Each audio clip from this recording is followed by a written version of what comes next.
Hello दोस्तों, आज हम लोग शॉर्टकट की फाइनल वीडियो देख रहे हैं। इसमें हम लोग एमएस एक्सेल और पावर पॉइंट से रिलेटेड शॉर्टकट कीज करेंगे। इससे पहले जो पार्ट 2 आया था उसमें हम लोगों ने एमएस वर्ड से रिलेटेड जो भी शॉर्टकट कीज थे उसको देख लिया था, और पार्ट 1 में जो हमने देखा था वो तीनों में लगभग कॉमन रहते हैं। तो पार्ट 1 वाले ज़रूर देखिएगा, 2 वाला देख लीजिएगा, और एक्सेल और पावर पॉइंट की जो मैंने वीडियो डाली है उसको भी एक बार देख लीजिएगा। तो इस तरह से हम लोगों का सिलेबस लगभग कंप्लीट हो चुका है। अब इसमें कुछ भी नहीं बचा हुआ है। 2-4 पॉइंट जो भी आएंगे एक्स्ट्रा उसको मैं टेलीग्राम ग्रुप में आपको डाल दूंगा, या फिर एक छोटी वीडियो बना करके आपको अपडेट दे दूंगा। तो अभी एक्सेल का हम लोग देख लेते हैं शॉर्टकट की क्या क्या है इंपॉर्टेंट, जो थोड़ी अलग हैं पार्ट 1 से। तो F2 को देखिएगा और F7 को देखिएगा। तो F2 का क्या काम है, अगर आप F2 दबाते हैं तो एडिट द एक्टिव सेल। तो सबसे पहले सेल मैंने बताया था कि जहाँ पे रो और कॉलम आपस में आकर के मिलते हैं, यानी पंक्ति और स्तंभ, उसी को सेल कहते हैं। जब हम लोग माउस का पॉइंटर ले जाकर एक बार दबाते हैं तो हमारा सेल सेलेक्ट हो जाता है, यानी वही हमारी एक्टिव सेल हो गई।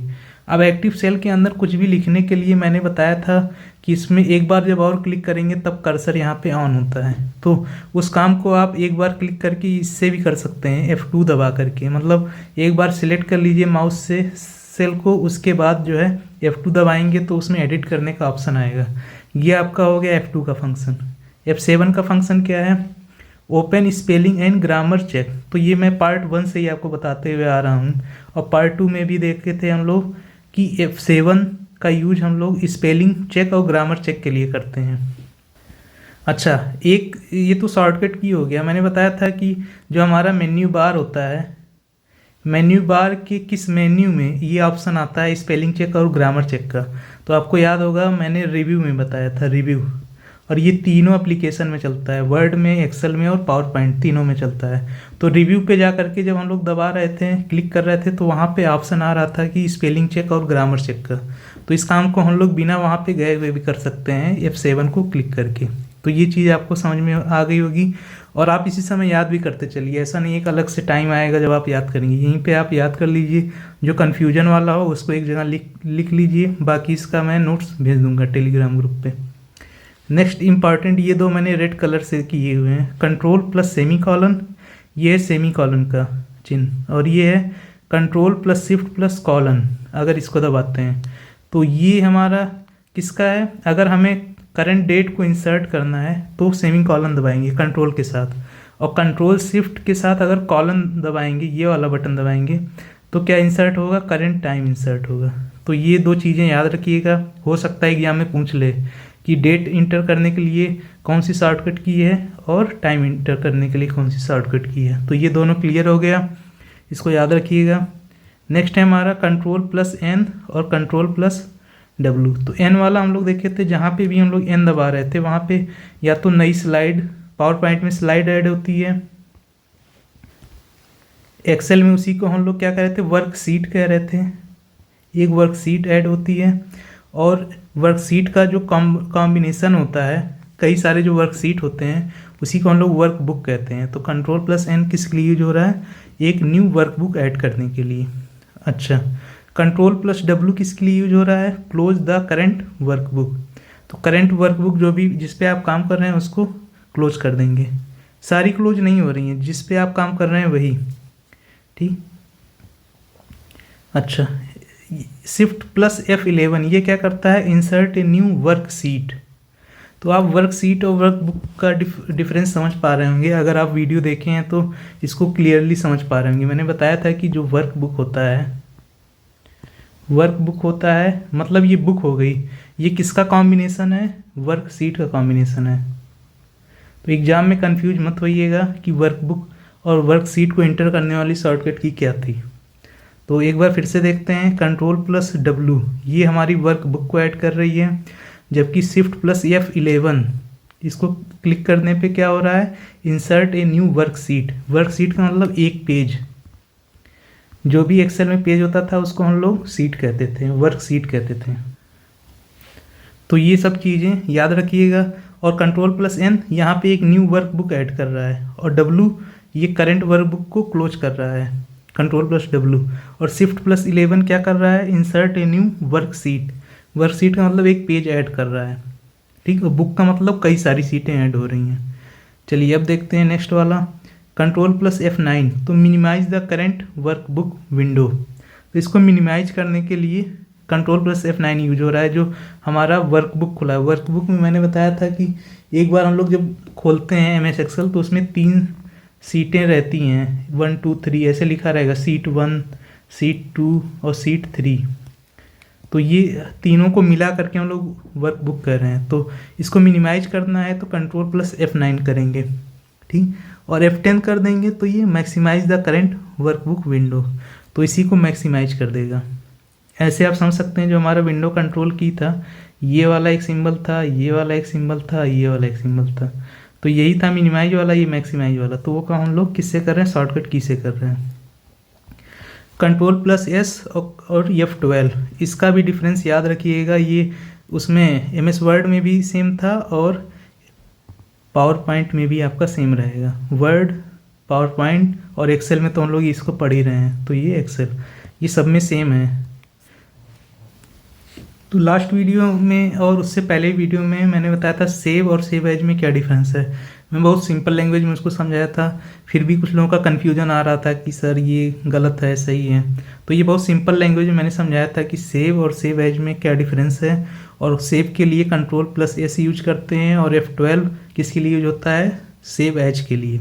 सेव में क्या करते थे हम लोग, कोई भी डॉक्यूमेंट हमारा ऑलरेडी बना हुआ है तो Ctrl+Open से जा करके हम लोग ओपन कर रहे थे, उसको ओपन करके आप उसमें कुछ भी काम कर लीजिए, फिर से एडिट कर लीजिए, उसको आप क्या करते हैं, सेव करते हैं, ठीक। लेकिन अगर आप अभी नया नया डॉक्यूमेंट बना रहे हैं तो वहाँ पे जब आप उसको F12 दबाएंगे तो ये सेव एज का ऑप्शन आएगा। सबसे पहले इसको सेव एज करेंगे और ये सेव एज जो है आपको उस फाइल का नाम लिखने में और उसका एड्रेस, मतलब आप उसको कहाँ पे सेव करना चाह रहे हैं, ये दोनों ऑप्शन आते हैं सेव एज में। इसको याद रखिएगा, मैं फिर से एक बार दोहरा रहा हूँ। सेव एज में हमारा नाम लिखने और एड्रेस, किस फाइल, फोल्डर या फाइल में आपको सेव करना है, इसका ऑप्शन F12 से जब सेव एज करेंगे तब आएगा। जबकि सेव वाले में Ctrl+S कर देंगे तो जो भी आप उस डॉक्यूमेंट में एडिट सेव कर रहे हैं वही बस सेव होगा, ठीक। तो उसमें एड्रेस चेंज करने उसका ऑप्शन नहीं पूछता है, डायरेक्ट वो सेव हो जाता है। यही चीज़ हम लोग किस मेन्यू बार में, किस मेन्यू में देखे थे, फाइल, जब हम लोग फाइल खोले थे तो उसमें आया था ऑप्शन सेव और सेव एज का। तो ये काम हम लोग शॉर्टकट की से कर रहे हैं। मैंने वहाँ कहा था कि मैं शॉर्टकट की से इसको दिखाऊंगा कैसे होता है। नेक्स्ट Ctrl+W मतलब क्लोज वर्कबुक। तो इसको हम लोग एक बार देख लिए यहाँ पे Ctrl+W को कि ये वर्कबुक को पूरे क्लोज कर देता है। या फिर Alt+F4 इसको दबा देंगे तब तो पूरा एक्सेल प्रोग्राम क्लोज हो जाएगा। यहाँ पे वर्कबुक क्लोज हो रहा है, यहाँ पूरा एक्सेल प्रोग्राम क्लोज हो जाएगा, Alt+F4, ठीक। तो ये इंपॉर्टेंट यहाँ मैंने बता दिया था वर्कबुक और वर्कशीट में क्या डिफरेंस है। नेक्स्ट देखते हैं Ctrl+Space तो सेलेक्ट द एंटायर कॉलम, मतलब यहाँ पे ऐसे कई सारे कॉलम हैं। यहाँ पे अगर आप सेलेक्ट किए हुए हैं एक सेल को और वहाँ पे आप Ctrl+Space दबा रहे हैं तो ये पूरा कॉलम जो है सिलेक्ट हो जाएगा। तो पूरे कॉलम को ज़्यादा इसके डीप में मत जाइएगा क्योंकि ये सब प्रैक्टिकल एप्लीकेशन पे बेस्ड होते हैं। तो बस इतना याद कर लीजिए, Ctrl+Space दबाएंगे तो एंटायर कॉलम सेलेक्ट होगा और Shift+Space दबाएंगे तो एंटायर रो सेलेक्ट होगा, ठीक। अच्छा, Ctrl+A तो सेलेक्ट द एंटायर वर्कशीट और करंट डेटा रीजन। तो Ctrl+A हम लोग पहले भी देख चुके हैं। Ctrl+A का मतलब होता है कि सिलेक्ट द ऑल, ये हम लोग देख चुके हैं, ठीक। उसके बाद Ctrl+Home move to the very first cell. तो हमारा जो पहला सेल था हम लोगों ने देखा था A B ऐसे लिखा हुआ था और यहाँ पे जो हमारा रो होता है 1 2 3 ऐसे लिखा रहता है। तो जो पहला स्टार्टिंग वाला सेल है यही तो हम लोग देखे थे A1, यही था हमारा पहला सेल। तो पहले सेल में जाने के लिए कौन सा यूज करते हैं, Ctrl+Home, और लास्ट वाला Ctrl+End करेंगे तो last cell of the data, तो डेटा के लास्ट सेल में हम लोग पहुंच जाएंगे, ठीक है। अब हम लोग कुछ देख लेते हैं पावर पॉइंट के भी। तो ये था एक्सेल वाला, अब पावर पॉइंट का देख लेते हैं इम्पॉर्टेंट। यहीं पे इसको याद कर लीजिएगा, मैं समझा रहा हूँ याद हो जाएगा।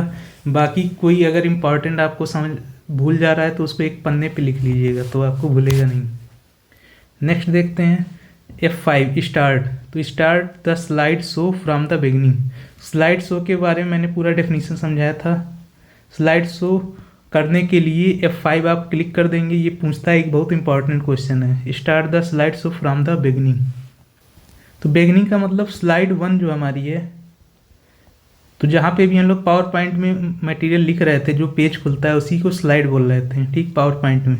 और वहीं से अगर हमें, जब हम लोग प्रेजेंटेशन देने जाते हैं, तो प्रेजेंटेशन देते समय हम लोग उसको फुल स्क्रीन में करना चाहते हैं, और उसमें एक की ऐसे कोई भी इधर से दबाएंगे, टच करेंगे एरो वाली या एक इधर एरो वाली, तो इधर एरो वाली टच करें तो अपने आप जो है ये चेंज होता रहेगा स्लाइड, और ये फुल स्क्रीन मोड में रहेगा। मतलब ये प्रेजेंटेशन आप बना लिए हैं, उसके बाद तो किसी और के सामने जब प्रेजेंट करने जाते हैं तब स्लाइड शो का ऑप्शन स्टार्ट होता है। तो F5 से तो हम लोग स्टार्ट कर दिए, ठीक, लेकिन कहाँ से स्टार्ट किए? बिगनिंग से। शिफ्ट प्लस F5 दबा दोगे तो करंट स्लाइड, मान लीजिए आप 5वीं स्लाइड पे हैं, टोटल 10 स्लाइड है, तो 5वीं स्लाइड से स्टार्ट हो जाएगा, यानी कि आपका स्लाइड पूरे स्क्रीन में आ जाएगा। वहाँ पे क्लिक करते जाएंगे, ऑटोमेटिक कर देंगे तो अपने आप स्लाइड जो है चेंज होती रहेगी। इसी को स्लाइड शो हम लोग कहते हैं। ESC escape button and the slide show. तो स्लाइड शो को कभी भी किसी भी स्लाइड पे हो बंद करना है तो ESC यानी स्केप बटन दबा देंगे तो आपका ये क्लोज हो जाएगा। तो ये चीज़ समझ में आ गया आपको। ये तीनों बहुत इंपॉर्टेंट चीज़ हैं, याद रखिएगा। F5, शिफ्ट प्लस F5 और escape. Control plus M, control plus N, तो ये चीज़ याद रखिएगा। ये काफ़ी ज़्यादा कंफ्यूजिंग हैं दोनों, M और N वाले। तो M का मतलब क्या होता है? इंसर्ट ए न्यू स्लाइड, नई स्लाइड को जोड़ने के लिए कंट्रोल प्लस M का यूज किया जाता है। स्लाइड मतलब मैंने कहा था एक पेज। और create a new presentation document, एक पूरा डॉक्यूमेंट ही, नया प्रेजेंटेशन ही आपको बनाना है। तो नया प्रेजेंटेशन बनाने के लिए मतलब स्लाइड 1 से आपको स्टार्ट करना है और वो भी नया चाहिए आपको, तो कंट्रोल प्लस N दबाएंगे यानी न्यू। ये न्यू का ऑप्शन आ रहा है। तो एक स्लाइड के लिए हमारा M हो गया, और अगर पूरा नया प्रेजेंटेशन ही बनाना है तो कंट्रोल प्लस N दबा दीजिए। पूरा जो है फर्स्ट स्लाइड खुल के आपके सामने आ जाएगी। अभी इसका कोई नाम नहीं है, कुछ नहीं है, ये नया प्रेजेंटेशन है आपका। और ये पहले स्लाइड आप बना रखें, 5 स्लाइड बना रखें, एक स्लाइड और ऐड करना है, मतलब एक पेज और ऐड करना है, किसमें? पावर पॉइंट में।